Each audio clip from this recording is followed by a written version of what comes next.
right, the next comedian is Julian Fernandez. Woo! Woo! Woo! Thank you very much. Hello, everyone. I guess. Hi. It's just you and me. This isn't weird. Let's put that out. It's not weird. Okay, cool. Hi. Let's get something right off the bat. I chose this haircut. I just want to make sure we get that out of the way. This was a decision that I made personally. I went to my barber. I looked her in the eyes and I said, "Give me the Navajo lesbian," and this is what she did. Okay, I just want to get that. This isn't a COVID haircut. I had this before the world broke. Before the world broke, I broke. You know what I mean? It's just okay. But yeah, I did get this haircut. I do enjoy it. I like it. How does it? Does it look? It's all right. It's great. It looks awesome. Thank you for lying. It's no, I do like it. I do like this haircut. I did feel weird getting it though, because I did go to my barber. You know, I asked for what I asked for, and she gave me the haircut. I liked it. She also then gave me the shirt, keys to a brand new Subaru, and just looked at me and was like, "The transformation is nearly complete." And that's when I realized, like, oh, I'm non-binary. So thank you. All right. Do you know what non-binary is? Yes. Fantastic. For those that might not know, it just means I don't identify as a specific gender. I see it as a spectrum, and I'm right in the middle, gender neutral. Most people, though, can't accept me as non-binary. Luckily, not for any like prejudicial reasons. It's more because nothing about me is gender neutral. Everything kind of just leans to one side, which I get. You know, I have this deep, bassy voice. Sounds a lot like I ate James Earl Jones. Yeah, I can walk to any fast food place and just be like, "I'm looking for my son, Akeem," and just freak the employees out, you know? They're saying, like, "Who's Akeem? Does he work in the back? Are you Akeem?" No. All right. "Look, Simba, everything the light touches is our kingdom." Like, that's what's going on. I've had this voice for a long time. I'm pretty sure I came out sounding like this. My parents didn't wake up to a baby crying. They woke up to someone in the house just going, "Wah." Wah. Bitch, I said wah. Very aggressive baby. This is good. I thought it was gonna be crazier, like not having people, but this is fine. This is like me just in my room talking to myself. I feel at home in this moment. It's like I'm pretending there's other people here, and I'm saying to myself every other word, like, "You're fine. You don't need therapy." It's great. I do have a very deep voice. So, like I said, it sounds a lot like it ate James Earl Jones. Had this for a long time. Pretty sure I didn't go through puberty. Like if I went through puberty, my balls didn't drop. They plummeted. You know what I mean? Just went down. You know what I'm saying? Yeah. I was a big kid growing up too. I was a very big kid. Like right now I'm 5'10", which it's not. That's average. It's pretty normal. But when I was a kid, 5'8". So not so normal. Still big kid. Still very big kid. This is how big I was. Like I'd be introduced to my parents' friends who are not prepared to meet me. They would go down the line like normal, just like, "Hey, Timmy, how old are you?" "I'm 7. "Hey, Jimmy, how old are you?" "I'm 6. And they get to me. "Hey, Julian, how old are you?" "I'm 5. Ah! "I'm gonna go play on the swings." Whee! Just scaring the shit out of adults, just doing my kid thing. That's really on my parents for scaring people. That's on that's a bit their fault because they didn't warn anybody. They didn't say anything. They weren't like, "Hey, by the way, our 5-year-old sounds like Andre the Giant. Be prepared." It's pretty terrifying. I'm just over in the corner with my snacks. "Anybody want a peanut?"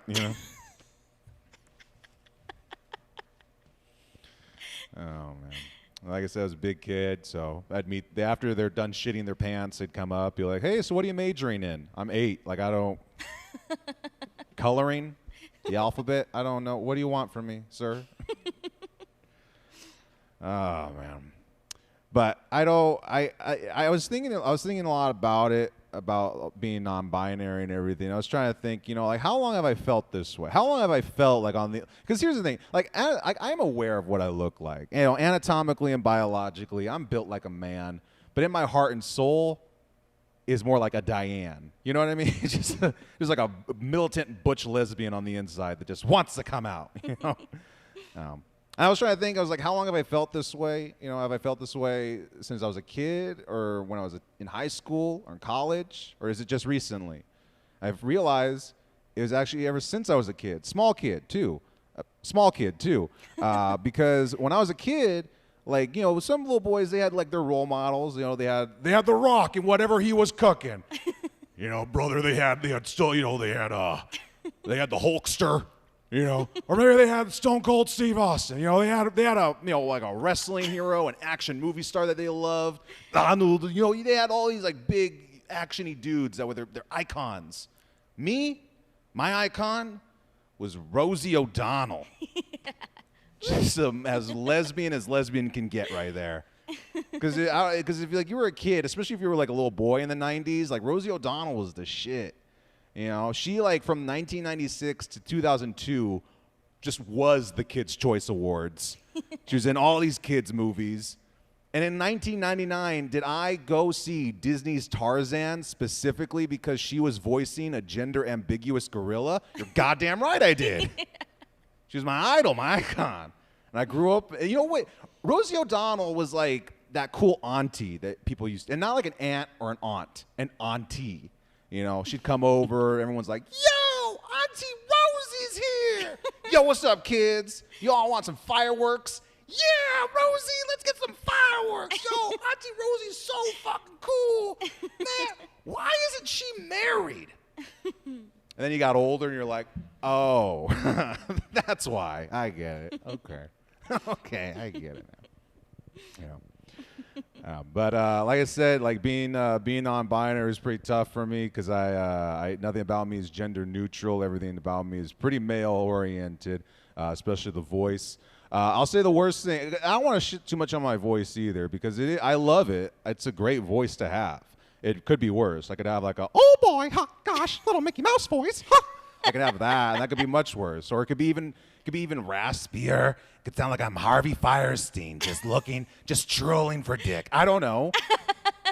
I was blessed with a deep voice, though, and I'm going to keep it. And that's one of the reasons why I would never transition. Like, I don't want to lose this. And also, I can't pay for a car. I'm not going to pay for tits and a vagina. That doesn't seem financially stable for me. So.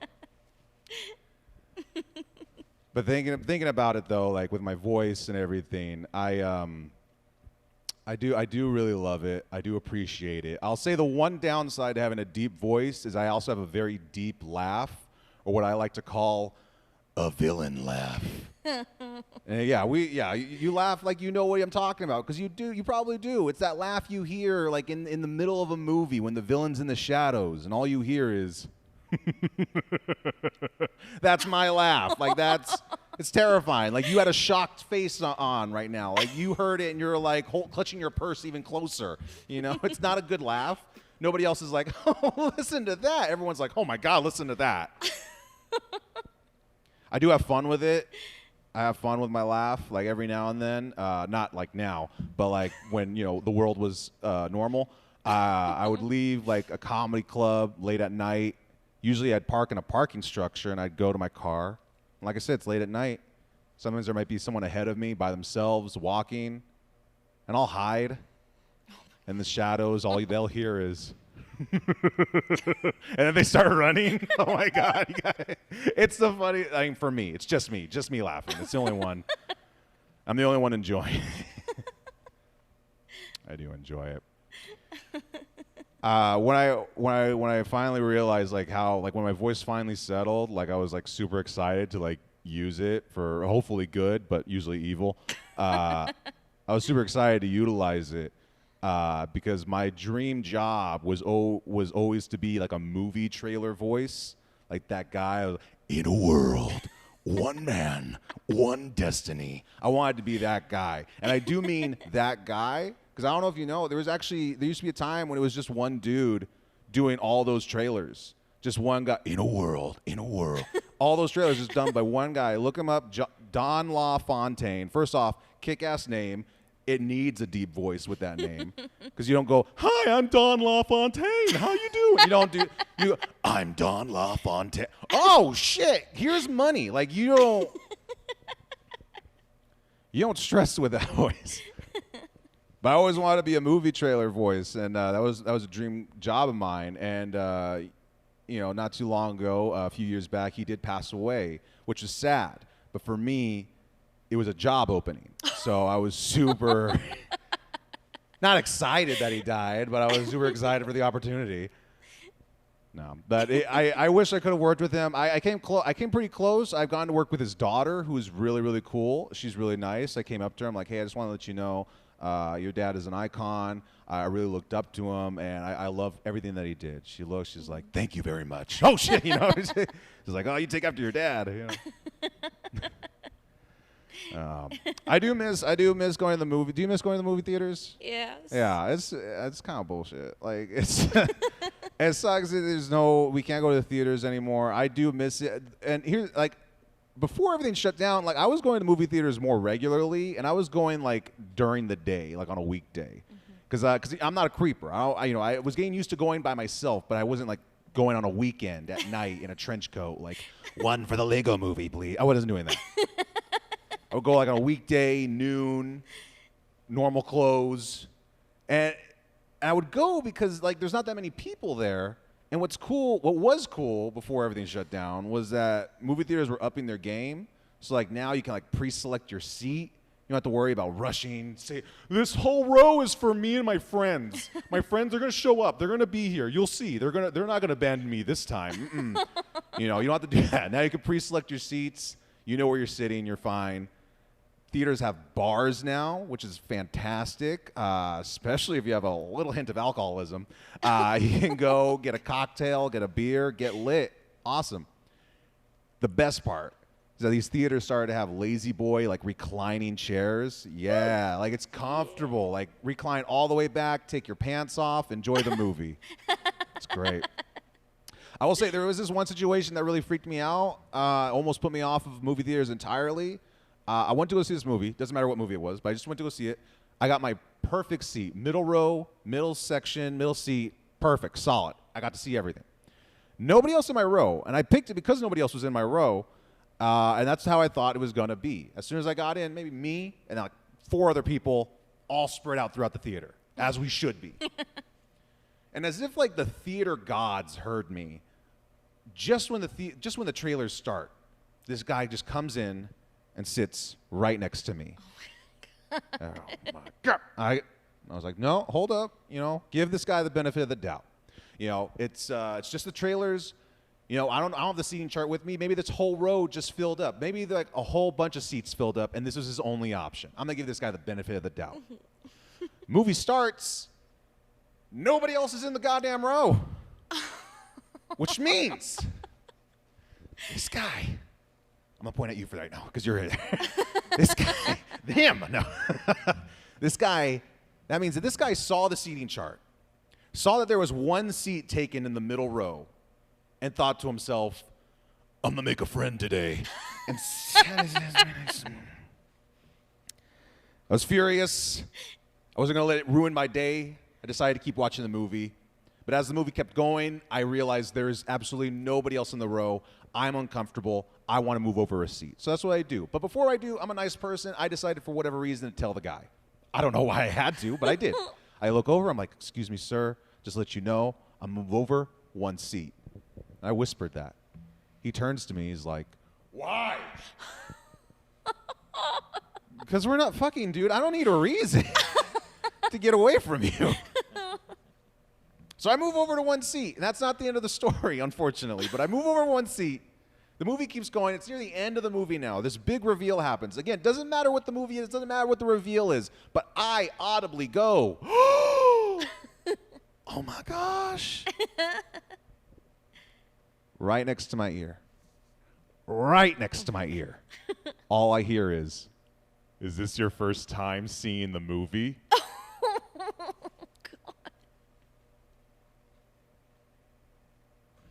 "Yeah." It's my second time.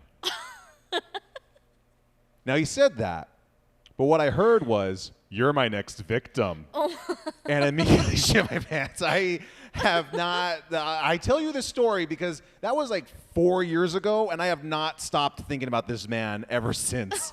He haunts my dreams. That's a terrifying thing to say to anybody, let alone in a movie theater. It's not where you make friends, okay? That's where you sit quietly and you think about your life decisions. I swear, like every nightmare I have now is just like, is this your first time dreaming this dream? Ah! I just wake up in a cold sweat. Oh, he'll come back. He'll come back. I'll see him again one day.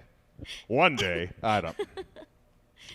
Yeah, lately because of COVID and everything, I've been watching just Netflix, Hulu, all HBO, all everything. Just all the streaming service, everything. I've been watching everything.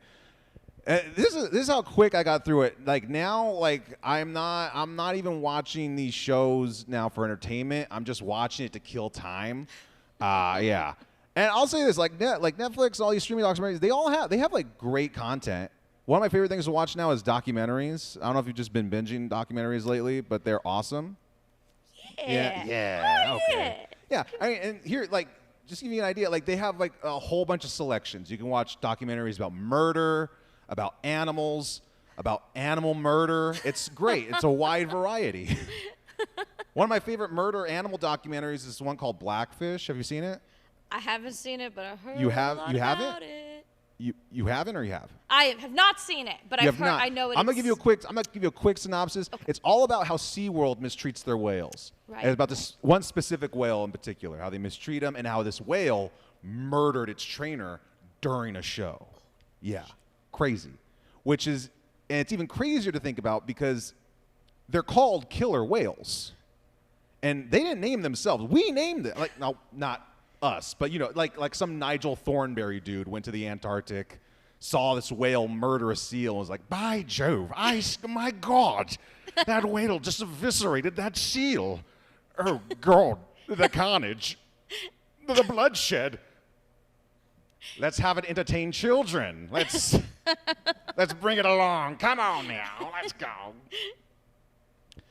I've seen this documentary like a dozen times. I really do love it. I really do enjoy it. And I'll tell you this one scene that really freaks me out, and I hope you'll prepare for it because it catches you off guard.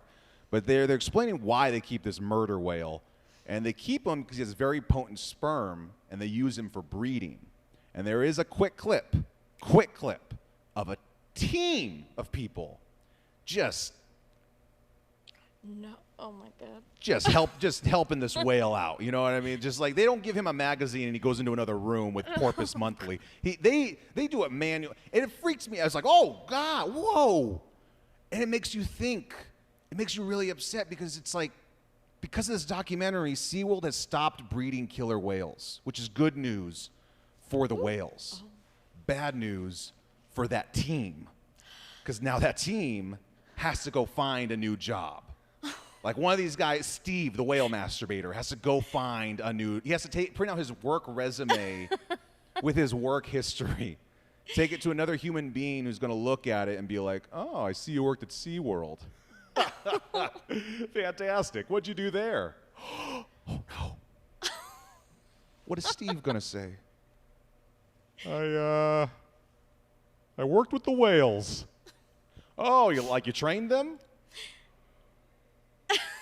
No, I worked like closely with the whale. Oh, so you took care of them medically.